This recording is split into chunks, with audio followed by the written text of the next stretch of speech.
Quel est le rapport de l'œuvre d'art avec la communication? Aucun. Aucun. L'œuvre d'art n'est pas un instrument de communication. L'œuvre d'art n'a rien à faire avec la communication.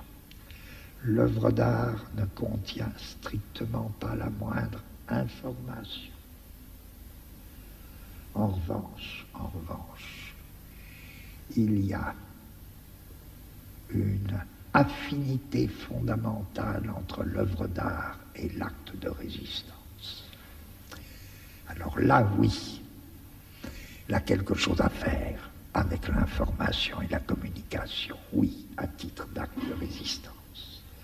Quel est ce rapport mystérieux entre une œuvre d'art et un acte de résistance, alors que les hommes qui résistent n'ont ni le temps, ni parfois la culture nécessaire pour avoir le moindre rapport avec l'art?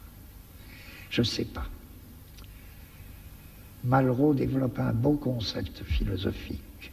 Malraux dit une chose très simple sur l'art, il dit « c'est la seule chose qui résiste à la mort ». Je dis, revenons à mon truc tout à l'heure, au début, sur qu'est-ce que c'est, qu'est-ce qu'on fait quand on fait de la philosophie, on invente des concepts. Ben, je trouve que là, c'est la base d'un assez beau concept philosophique.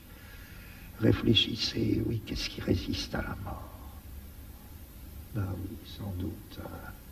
Il suffit de voir une statuette de 3000 ans avant notre ère pour trouver que la réponse de Malraux est plutôt une bonne réponse.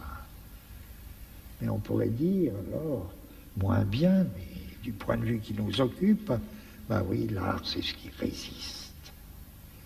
C'est ce qui résiste. Et c'est peut-être, non pas la seule chose qui résiste, mais c'est ce qui résiste. D'où le rapport si étroit entre l'acte de résistance et l'art.